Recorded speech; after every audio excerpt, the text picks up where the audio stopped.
Voltando um pouco para as origens de 1850, de 1800 até 1850, nós vamos dar uma olhada nas mentes brilhantes que moldaram o mercado.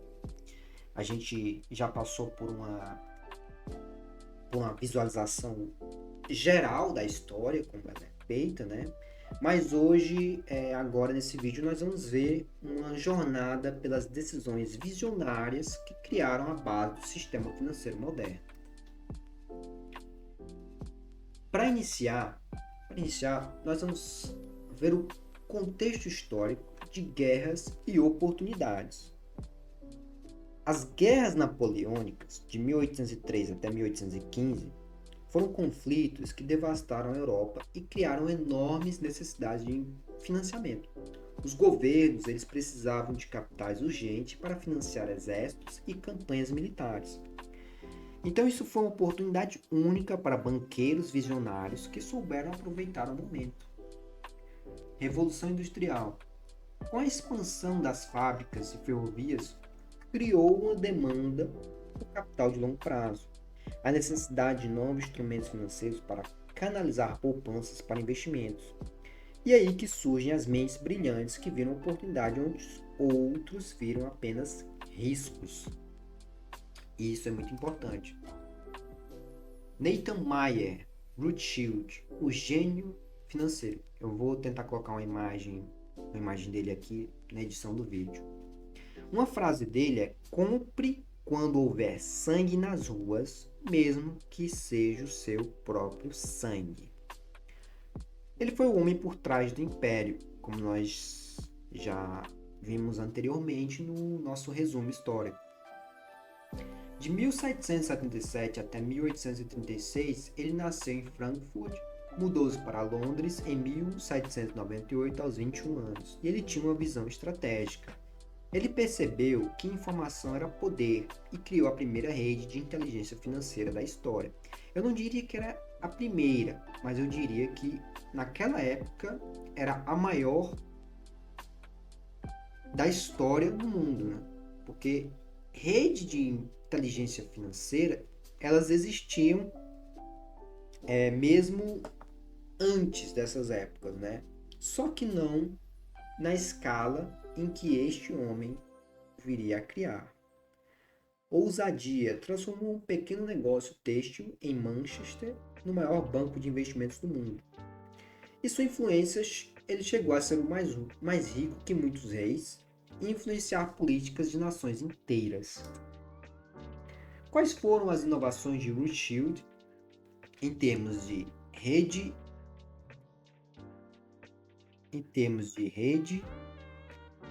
e estratégia? Redes de informações. Ele criou a primeira rede de inteligência financeira da história, com agentes em todas as principais cidades europeias. Recebia notícias dias antes de seus concorrentes através de pombos correio e mensageiros impressos. Ele foi o pioneiro na arbitragem internacional de moedas e metais preciosos. Aproveitava a diferença de preços entre mercados para obter lucros consistentes e de baixo risco. Financiamento de guerras. Ele revolucionou o financiamento de conflitos ao criar um sistema onde governos podiam obter recursos rapidamente através da emissão de títulos. Financiou tanto a Inglaterra quanto seus inimigos, garantindo lucros independentemente do resultado das batalhas. Gestão de risco. Desenvolveu técnicas sofisticadas de diversificação e hedge, disparando riscos entre diferentes países, moedas e tipos de investimentos. Sindicatos bancários. Criou os primeiros sindicatos bancários internacionais, unindo bancos de diferentes países para financiar grandes operações que nenhum banco, sozinho, poderia suportar. Waterloo. A decisão que mudou tudo. 18 de junho de 1815. A informação privilegiada. Nathan recebeu a notícia da vitória de Wellington em Waterloo 24 horas antes do governo britânico, através de sua rede de mensagens expressos e pombos correios. A estratégia audaciosa. Em vez de comprar imediatamente, Nathan começou a vender títulos britânicos massivamente, criando pânico no mercado e fazendo os preços despencarem. Momento decisivo. Quando os preços atingiram o fundo, Nathan secretamente começou a comprar enormes quantias de títulos através de agentes, adquirindo-os por uma fração do valor real. A revelação. Quando a notícia oficial da vitória chegou a Londres, os preços dos títulos dispararam. Nathan havia multiplicado sua fortuna em questão de horas. O impacto histórico. Essa operação não apenas fez de Nathan o homem mais rico da Inglaterra, mas demonstrou o poder da informação e da psicologia no mercado, estabelecendo princípios que ainda regem mercados financeiros hoje. Já percebeu que muitas pessoas que chegaram até falir, que operaram notícias de maneira alavancada, viram uma excelente notícia no mercado e decidiram comprar. Só que ao mesmo tempo, o mercado estava desabando, mesmo com a notícia boa. E depois de um certo tempo, o mercado sobe tudo de novo. Então essa é uma estratégia que ainda é utilizada hoje, principalmente em mercado de futuros. Que mesmo em uma notícia boa, o mercado ele desaba, criando um pânico e uma reação exagerada. E depois, com o preço mais baixo, os grandes players vêm a lucrar fazendo uma compra num preço mais barato. Transformando a Bolsa de Londres. Mercado de títulos governamentais. Ele criou o primeiro mercado secundário líquido para títulos de dívida pública, estabeleceu cotações diárias e transparentes, facilitou o acesso de pequenos investidores aos títulos governamentais.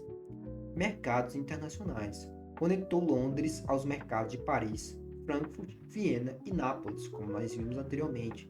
Criou os primeiros instrumentos de hedge cambial, estabeleceu padrões internacionais de negociação, profissionalização, introduziu práticas de due diligence e análise de crédito, treinou a geração de banqueiros e corretores, estabeleceu códigos de ética e conduta profissional, gestão de risco, desenvolveu os primeiros modelos de avaliação de risco soberano, criou técnicas de diversificação de portfólio e introduziu cálculos atuariais no mercado financeiro. E ele teve um legado duradouro. Nathan Rothschild transformou a Bolsa de Londres de um mercado local e informal em um centro financeiro global sofisticado. Suas inovações estabeleceram Londres como a capital financeira mundial, posição que manteve por mais de um século. Amsterdã. Os pioneiros continuam. A primeira bolsa do mundo, em 1602, mantém sua influência. Tradição marítima, inovação financeira, casas bancárias tradicionais e adaptação e sobrevivência. Na tradição marítima, os banqueiros holandeses continuaram financiando o comércio internacional, especialização em seguros marítimos e financiamento de frotas, conexão com colônias asiáticas e americanas mantiveram Amsterdã relevante. Inovações financeiras, desenvolvimento de instrumentos de crédito sofisticado, criação dos primeiros fundos de investimentos diversificados, estabelecimento de padrões internacionais de contabilidade, casas bancárias tradicionais. Famílias como os Hope Co. mantiveram influência internacional, parcerias estratégicas com bancos de Londres e Paris, especialização em arbitragem e câmbio internacional, adaptação e sobrevivência. Adaptação às mudanças geopolíticas pós-napoleônicas, foco em nichos especializados onde mantinham vantagens competitivas, formação de uma geração de financistas especializados. Com influência duradoura, embora Londres tenha assumido a liderança, Amsterdã manteve sua posição como centro financeiro especializado, contribuindo com inovações em seguros, commodities e financiamento internacional que influenciam o desenvolvimento global dos mercados. Os títulos de dívida foram uma revolução, transformando dívidas em oportunidades de investimentos. Com a padronização e a criação de formatos padronizados para títulos governamentais, teve o estabelecimento de sistema de registro e autenticação, definição de termos e condições claras e uniformes. O mercado secundário participou da criação de mercados onde títulos podiam ser comprados e vendidos, estabelecimento de cotas diárias e transparentes, democratização do acesso a investimentos governamentais. Você também teve a avaliação de risco, com o desenvolvimento de métodos para avaliar riscos soberanos, criação de modelos de precificação baseada em risco, diferenciação de preços conforme a qualidade de crédito. E a internacionalização, com a facilitação de investimentos transfronteiriços, criação de sindicatos bancários internacionais, estabelecimento de padrões globais de negociação. E essa revolução no financiamento público teve a criação e a negociação de títulos de dívida que revolucionaram o financiamento público, permitindo que governos captassem recursos de forma mais eficiente e que investidores participassem de crescimento econômico nacional, estabelecendo as bases do moderno mercado de capitais. E quais foram os problemas resolvidos? As soluções geniais que mudaram o mundo foram financiamento de guerras. Você pode até dizer, essa não é uma solução genial, é algo ruim. Porém, já existia uma demanda por isso. Então, de um jeito ou de outro, essas soluções elas iriam surgir. Porque os governos eles precisavam de enormes quantias rapidamente para financiar conflitos. Criação de títulos de guerra que podiam ser vendidos rapidamente a investidores, transformando dívidas em oportunidades de investimento. Estabilização monetária, criação de liquidez, assimetria da informação, democratização do capital e comércio internacional. Então, todos esses problemas foram resolvidos com financiamento e estabilidade. Um ponto importante é que você tinha, na assimetria de informações, você tinha informações financeiras que eram escassas e chegavam com atraso. E qual foi a solução? Estabelecimento de redes de comunicação rápida e sistema de cotação transparente. E todas essas soluções, elas tiveram um impacto transformador, que não apenas resolveram problemas de imediato, mas criaram as fundações do sistema financeiro moderno. As inovações de 1800 até 1850 estabeleceram os princípios que ainda regem os mercados globais hoje, com transparência, liquidez, gestão de risco e democratização do acesso ao capital. É por isso que é muito importante você entender a história. E é por isso que eu estou pegando aquela aula anterior e eu estou detalhando aquela primeira parte, acho que é o terceiro ou quarto slide, que está aqui. E qual é o legado? O que essas mentes brilhantes deixaram para o mundo? Então, eu não estou conseguindo ler aqui. Você teve instituições duradouras, instrumentos financeiros, princípios globais e mentalidades inovadoras. Os bancos centrais, baseados nos modelos criados no século XVIII, no século XIX, as bolsas de valores foram seguindo os princípios estabelecidos por Rothschild e os contemporâneos. Além disso, os sistemas regulatórios que evoluíram das primeiras práticas de transparência. O que mais? Os títulos de dívida pública que financiam os governos até hoje, como por exemplo o Tesouro Nacional. Você também teve os mercados secundários que proporcionam liquidez global, instrumentos de ética e gestão de risco utilizados mundialmente, transparência e divulgação de informações como padrão, cooperação internacional entre instituições financeiras, democratização do acesso a investimentos para todas as classes sociais, cultura de inovação e adaptação constante aos desafios, pensamento estratégico de longo prazo em decisões financeiras, visão empreendedora que transforma crises em oportunidades.